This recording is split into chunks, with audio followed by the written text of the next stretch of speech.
हे दोस्तों, कैसे हैं आप। उम्मीद करता हूं आप अच्छे होंगे। मैं हूं विनोद राज। स्वागत है ट्रिकी हिंदी साइट चैनल में। दोस्तों, आज हम एनसीईआरटी किताब के अंतर्गत कक्षा, वैसे तो ये जो विशेष है, ये पाठ एनसीईआरटी कक्षा 11 आरोह भाग हिंदी आरोह भाग 1 में शामिल किया गया है। कबीर के 2 पद शामिल है। हम तो एक करी जाना और दूसरा संतो देखत जग बौराना। लेकिन इसमें इन व्याख्या नहीं है, हम कबीर विशेष को पढ़ रहे हैं। इस वीडियो में कबीर के बारे में पूरा डिटेल रहेगा, जो विभिन्न प्रतियोगी परीक्षाओं के लिए भी उत्तरदायी होगा। ठीक है, उससे पहले यदि आप मेरे चैनल को सब्सक्राइब न किया तो सब्सक्राइब कर दे, बेल आइकन प्रेस कर दे, जिससे आपको आने वाली वीडियो की नोटिफिकेशन मिलते रहे। तो चलिए देखते हैं कबीर विशेष। तो इनका समय क्या है? 1398 से 1518। 2 पद शामिल है। हम तो एक कर जाना, संतो देखत जग पौराना। ठीक है। कवि परिचय। कबीर का जन्म काशी, वर्तमान नाम वाराणसी में सन 1398 में हुआ तथा मृत्यु मगहर में सन 1518 में हुई। कबीर के जीवन के बारे में अनेक किंवदंतियां हैं। उन्होंने अपनी विभिन्न कविताओं में खुद को काशी का जुलाहा कहा है। कबीर के विधिवत साक्षर होने का कोई प्रमाण नहीं मिलता।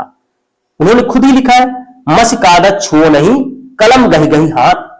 जैसे कबीर की पंक्तियां भी इसका प्रमाण देती है। उन्होंने देशाटन और सत्संग से ज्ञान प्राप्त किया है। देश में घूम करके साधुओं के साथ ज्ञान प्राप्त किया।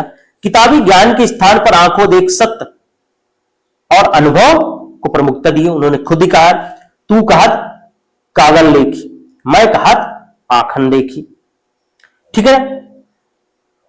कबीर का जन्म किसी विधवा ब्राह्मण कन्या से हुआ, इसलिए उनको लहर तारा ताल में यानी तालाब में फेंक दिया गया। यह बालक नीरू और नीमा नामक दाम्पत्य जुलाहे को मिला। इस जुलाहे दाम्पत्य ने इस बालक का लालन पालन किया। आगे चलकर यही बालक कबीर के रूप में प्रसिद्ध हुआ। कबीर की पत्नी का नाम लोई तथा पुत्र का नाम कमाल और पुत्री का नाम कमाली था। एक बार कबीर दास जी पंचगंगा घाट में पर थे, जहां पर स्वामी रामानंद जी स्नान के लिए आए। तब उस रामानंद जी का पैर कबीरदास जी पर पड़ गया। रामानंद जी ने कहा, राम राम कह, राम राम कह। कबीरदास जी इन शब्दों को गुरुमंत्र मानकर राम की उपासना करने लगे और रामानंद को अपना गुरु मान लिया। यानी कहां मिले थे? पंचगंगा घाट में। कबीर भक्तिकाल की ज्ञानश्री काव्यधारा, निर्गुण काव्यधारा के प्रतिनिधि कवि है। भक्तिकाल की निर्गुण धारा के ज्ञानश्री काव्यधारा के प्रतिनिधि कवि है। कबीर की रचनाओं में नाथों, सिद्धों और सूफी संतों की बातों का प्रभाव मिलता है। वे कर्मकांड और वेद विचार के विरोधी हैं तथा जाति पाति वर्ण भेद और संप्रदाय भेद के स्थान पर प्रेम, सद्भाव और समानता का समर्थन करते थे। कबीर अपनी बात को साफ और 2 टूक शब्दों में प्रभावी ढंग से कह देने की हिमायती थे। बने पड़े और सीधे सीधे, नहीं तो दरेरा देकर, है ना, कहते थे। आचार्य रामचंद्र शुक्ल के अनुसार कबीर की भाषा कैसी थी? सदुक्कड़ी अर्थात राजस्थानी और पंजाबी मिली। यानी सदुक्कड़ी भाषा क्या है? जिसमें राजस्थान और पंजाबी दोनों भाषाओं का पुट मिलता हो। खड़ी बोली है और मिली हुई खड़ी बोली है।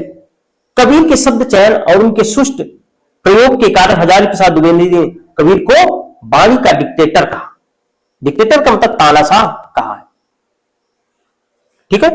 कबीर की भाषा के संबंध में विभिन्न विद्वानों का मत जो है, सदुक्कड़ी भाषा आचार्य शुक्ल और गोविंद त्रिगुणायत ने कहा है। पंचमेल खिचड़ी श्याम सुंदर दास ने। वाणी का डिक्टेटर हजारी प्रसाद द्विवेदी। संत भाषा डॉक्टर बच्चन सिंह। ब्रज भाषा सुनीत कुमार। अवधी भाषा बाबू राम सक्सेना। बनारस की भाषा Uday Narayan Tiwari. Very important, IMP। यहां से प्रश्न पूछा जा सकता है। आगे देखते हैं। कहते हैं कि सिकंदर लोधी ने कबीर पर अत्याचार किया था, यानी सिकंदर लोधी के समकालीन थे। कबीर के साहित्य को प्रकाश में लाने का श्रेय एच विल्सन को है। किसको है? एच विल्सन को है। सन 1903 में एच विल्सन ने कबीर के ग्रंथों की खोज कर उनकी संख्या 8 बताई। हजारी प्रसाद द्विवेदी ने कबीर को भगवान विष्णु के नृसिंहावतार की प्रतिमूर्ति माना है। नगेंद्र के अनुसार कबीर की रचनाएं इस प्रकार है, 8 है। अगाध मंगल, अनुराग सार, वाणी, साखी, रेखता, मोहम्मद बोध, विवेक सागर, ज्ञान सागर, यानी 8 ग्रंथों को बताया गया है। कबीर के शिष्य धर्मदास ने कबीर की रचनाओं का संकलन बीजक नाम से किया है। बीजक के 3 भाग हैं, रामायणी, शबद, साखी। रामायणी, शबद, साखी। साखी भाग में दोहों का संकलन किया गया है। इसमें 59 अंग है। प्रथम अंग गुरुदेव का अंग और अंतिम अंग अभिहड को अंग। शबद भाग में कबीर के पदों का संकलन है। साखी में दोहों का, शबद भाग में पदों का, रामायणी भाग में कबीर के पदों और चौपाइयों का संकलन है। ये तीनों पूछा जा सकता है, इंपॉर्टेंट है। कबीर की भाषा का संकलन श्याम सुंदर दास ने कबीर ग्रंथावली नाम से और अयोध्या सिंह उपाध्याय हरिऔध ने कबीर वचनावली नाम से किया है। यह भी पूछा जाता है। प्रसिद्ध पंक्तियां कौन कौन से हैं देख लेते हैं। भक्ति द्राविड़ उपजी लाए रामानंद, प्रकट किया कबीर ने 7 दीप 9 खंड। वेरी इंपॉर्टेंट, मोस्ट इंपॉर्टेंट कह सकते हैं।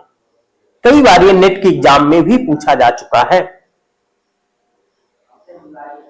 कहते हैं रामानंद की पंक्ति है, तुलसीदास की भी कोई पंक्ति कहते हैं, लेकिन यह पंक्ति किसकी? कबीर की। काहे रे नालनी तू कुम्भलानी, ढाई अखर प्रेम के परे सुपंडित हुए, नैन बिच नदियां डूबती जाए, माया महागठिनी हम जानी। बहुत मजा आता है इन सबको पढ़ने में। निर्गुण राम जपो रे भाई, अविगत की गति लख ना जाई। ये इनकी प्रसिद्ध पंक्तियां हैं और बहुत सारी है। प्रसिद्ध कथन क्या है देख लेते हैं। कोई संदेह नहीं है, पहला कथन है, कोई संदेह नहीं है कि ठीक मौके पर जनता के उस बड़े भाग को संभाला जो नाथ पंथियों के प्रभाव और भक्ति रस से शून्य पड़ा जा रहा था। यह कथन आचार्य रामचंद्र शुक्ल का है। कोई संदेह नहीं है, ठीक मौके पर जनता के उस बड़े भाग को संभाला जो नाथ पंथियों के प्रभाव और भक्ति रस से शून्य पड़ता जा रहा था। आचार्य शुक्ल का कथन है। अगला है, संत कवियों में कबीर के बाद के कवि वैसे ही दिखाई पड़ते हैं जैसे चंद्रोदय के बाद नक्षत्र मालाएं। ये बच्चन सिंह का है कथन, डॉक्टर बच्चन सिंह का। साहित्य जगत में कबीर जैसा अक्खर और निराला जैसे धाखड़ कोई और कवि नहीं हुआ। ये हजारी प्रसाद द्विवेदी का है। अगला है, भाषा पर कबीर का जबरदस्त अधिकार है। भाषा उसके सामने नृत्य करती थी, थिरकती थी। वे तो वाणी के डिक्टेटर थे, हजारी प्रसाद द्विवेदी। कबीर को तो उजड़ का फूल किसी माली को देख रेख में विकसित नहीं हुआ। लू व बारिश के थपेड़े उसके साथ संघात करते हुए उसकी गंध कभी मंद नहीं पड़ी। ये हजारी प्रसाद द्विवेदी की कथन है। अब इस पाठ का परिचय देख लेते हैं। इस पाठ में कबीरदास जी के 2 पदों लिए गए हैं।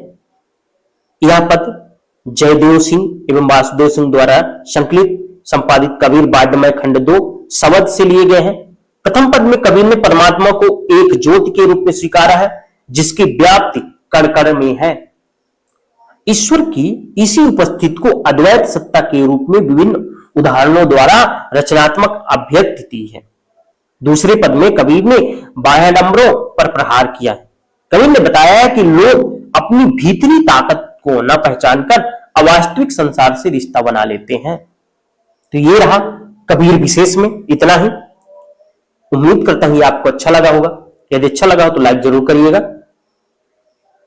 वीडियो को अपने दोस्तों तक शेयर करें, चैनल सब्सक्राइब न किया हो तो सब्सक्राइब कर दे, बेल आइकन प्रेस कर दे, जिससे आपको आने वाली वीडियो की नोटिफिकेशन मिलती रहे। मिलते हैं नेक्स्ट वीडियो में, तब तक ख्याल रखें, धन्यवाद।